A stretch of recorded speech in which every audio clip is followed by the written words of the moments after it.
Thank you for joining me today. Now, before I start, I'm gonna give a shout out because today's shirt is very fitting. In life, you gotta be hardcore. This shirt, Hardcore Attire, it's a clothing line in Jamaica. They have different designs for their shirts, and I love it. I just love the name Hardcore. With everything you gotta do to be hardcore, be firm, stand up for yourself. Advocacy. You know, on Wednesdays, that's what the videos are all about. Today's session is simple. Simple, simple, simple. And I want it to be clear because I am living proof. Where you were in the past does not have to determine where you are going in your future. I, Natalie Walters, was kicked out of school. I did not complete my high school diploma with my classmates. I actually had to go back to school as a young adult and do night school, take courses to get my credits, and once again start learning all over again, challenging myself, because guess what? Because I was such a troubled individual, causing trouble and spending time in foolishness, I didn't put time into my grades. And here's proof. Here's proof that I was a bad student. I didn't have time for learning. I had time to go and act up. You know, class clown. Like to challenge a teacher. All them foolishness. That's what I was on. I decided that where I was then is not where I want to be later on in life. So I started to make little changes. But I realized that as I got older, these are the things that impact my learning and my ability to improve my situation. So therefore, when you go into a classroom setting or any learning environment where you need to focus, stay away from people that chat too much and try not to sit in the back, because that's where you see everything. That's where you're watching everything. Be the one that sits in the front. I'm gonna go to this clip, Growing Up Hip Hop. It is season 5, episode 19. Now, this is Peppa and Tretch's daughter. Her name's Egypt. Egypt has always been known as a princess. Lovely girl, very soft, very gentle. Egypt don't trouble nobody. But you know what? Egypt, she got married. Her husband's like rooting her on to, you know, stand up for herself, be tough, because, you know, people are coming at him and whatnot. So, you know, she's like, okay, yeah, you know, I'm growing up and they're troubling my husband, so I'm gonna stand up for for him, and you know, and guess what? Egypt, the little innocent Egypt that never hit nobody, doesn't argue, doesn't yell at anybody, she ended up knocking somebody out. Now, I am not telling anybody to go hit people, because what I'm saying is you gotta change. I changed. The way Egypt's behaving in her young adulthood is how I behaved in my teenage and adolescence. I had to change that behavior because that doesn't solve problems. So you have to work and grow up in a way where there's improvement, where people can say, you know what, I'm not taking advantage of that person. Unfortunately for her, she was standing up to a bully, so my girl had to like defend herself. So I'm not gonna knock Egypt for making sure that she settled her score. But at the same time, I'm telling you guys, don't go saying Natalie sent you guys to do nothing, okay? Now watch this clip because Egypt defended herself. This ASAP, because I'm not going to tolerate it. She has to go talk to her mom about the situation because her mom's not happy. Straight to it. Straight to it. I heard what happened at Little Twist party. I was meaning to tell you. I'm hearing it from all kinds of sides and different stories, but it all boils down and to you, Egypt. No, because and I'm like, hear what she said? Wait a minute. Before she gets started, she said to you, Egypt. To me. So Sam don't got nothing to do. Oh, you coming? That's her husband. Conversation, no. What happened with Egypt and Brianna was 100% out of my control. Think about it. My If guy I would said, have no, I'm stayed not close saying. to the situation, I became a target for Brianna to talk about. Egypt would have hit her still. Tell me what happened. I knew going to Little Twist Party meant that Brianna was going to be there. We ended up having a minor Twitter beef. Brianna said, "Girl, listen, when you finally wake up and realize that he's just using you, you're a pawn in his game, you'll look for someone to turn to, but no one with sense will be there until you apologize." So the girl's roughing her up on the internet. You actually know She didn't like what that. having sense is? She also punked up her father and her mom. So hard to make sure something went wrong. I was talking to Brianna. The fact that Brianna is still just talking crap and going on live, just doing all this stuff, gives a perfect example of how she is and how she's pushed me to this point. So you went to speak to her? As soon as we walk in, we see her talking to Angela. She's stuttering. You could tell she's not used to defending herself. I think I mentioned the engagement party. Brianna was like, "I think we should talk about that privately."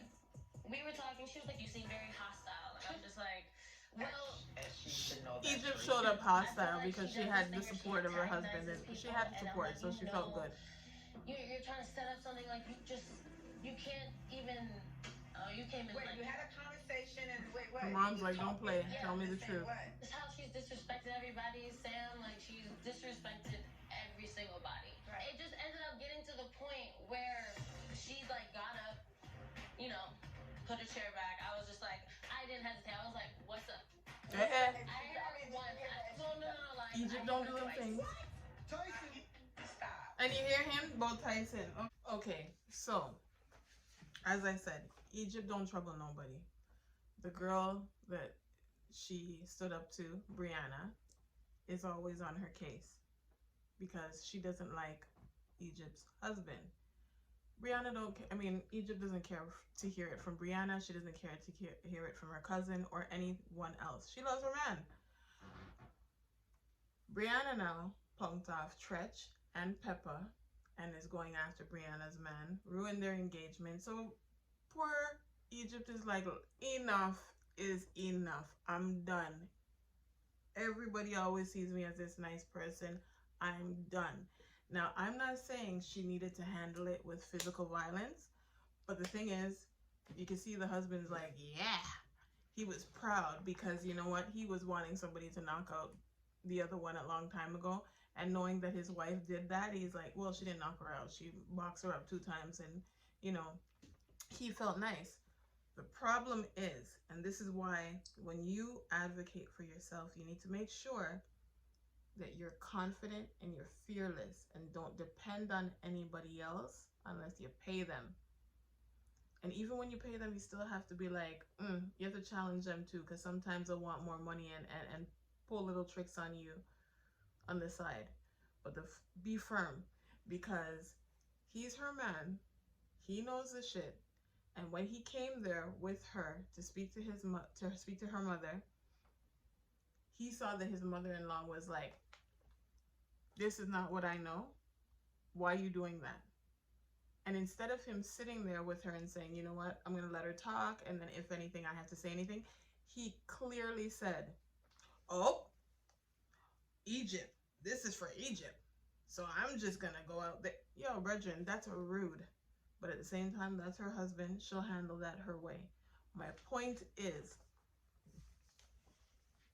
if you don't do it, you can't necessarily expect somebody else to stand up for you. She did it in that position where she was speaking to the other girl and she handled her business, or she was in the confrontation with the other girl. But then she had to go and confront her mom about the situation, and she thought she had that support right there, and it wasn't there.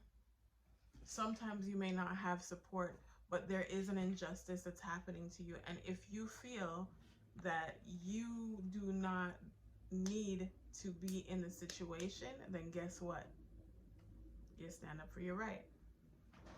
Now let's talk about standing up for our rights once again. I was shocked when Beanie and Bounty were performing, and then they turned. Police are here. And they're saying good evening. Good evening, officer. How are you, sir? You alright? You good? Huh?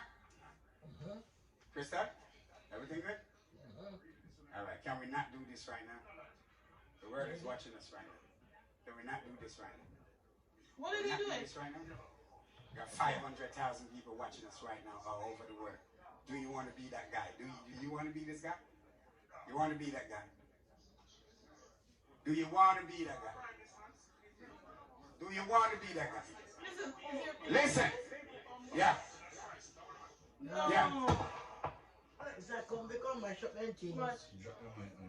People, No. the police are here. No. But we're not stopping. Because before COVID-19, Right. it was murderers killing people. Right. Stop. It was people killing people. Then COVID-19 started killing people. So we do this. Hey, stop. Yeah. Killer, we're not going to make them disturb our thing. Killer, come here, son. Them gone out that door. What kind of People, thing is this? the police are gone. We get rid of them. Right. It's good. We are Jamaicans. That's right. We're being nice. Send them home. We're being good. We're not on the door, let me start to fight. So people, let's do this. I was freaking out because I was like, yo, the party's almost done. Oh my gosh. And once again, police. This is why we have to stand up for ourselves. But then at the same time, I was kind of nervous, like, oh God, this is live. How is this going to go? Because, you know, ooh, I didn't want it to go, you know, to escalate. But at the same time, it didn't. And I thank God that Beanie was like, not here, not now. You want to be that person? And the man, or whoever, however they handled it, it did not end up cutting off the show. Now that people have money, so do these people. But at the end of the day, the situations are the same. When it comes down to it, you got to speak up for yourself. Do not let where you were in your past define how you're going to handle things in your future. If you were a person that was known to be quiet, make small steps to improving your communication skills, where you can speak firm, bold, confident, make eye contact, and be able to clearly state your issue. It may take practice. Sometimes go in the bathroom, look in the mirror, pretend the other person's there, and speak. If you're a person that's normally aggressive and, you know what, usually out of control, but you're like, I have to get my point across, and I gotta calm down, because when I hit fire with fire, it's not doing any good. Well then, woosah, you know what I mean? You gotta woosah, get the anger out, deep breaths, and then also start thinking, critically think about what the situation is and how you can let the person know how it is impacting you and why you feel violated and what you want done to stop it from happening. Now, as I said, these are going to be short videos on Wednesdays relating to advocacy without fear. I am working on a project. The project will be released later on this year, and I'm not going to go into detail on every point I drop. I'm going to drop them every Wednesday, so stay tuned. And if you did not see last Wednesday's episode, click on this link and check out that video. Now do me a favor. I want you to subscribe to the channel and turn on the notifications. I want you guys to stay up to date. Stay up to date. You know what I mean? Share with me your experiences. What are you experiencing with advocacy? Has there been are you experiencing a position where you need to advocate for yourself and you feel nervous, or do you feel bold about it? Or do you feel like you overreact and you want to know how to stop doing that? Thank you for joining me today. Look out for next week's episode. Check out the previous episode and turn on your notification, because I will be releasing another video on Sunday. In the meantime, please stay blessed, and in everything you do, have faith, stay focused, and always follow through.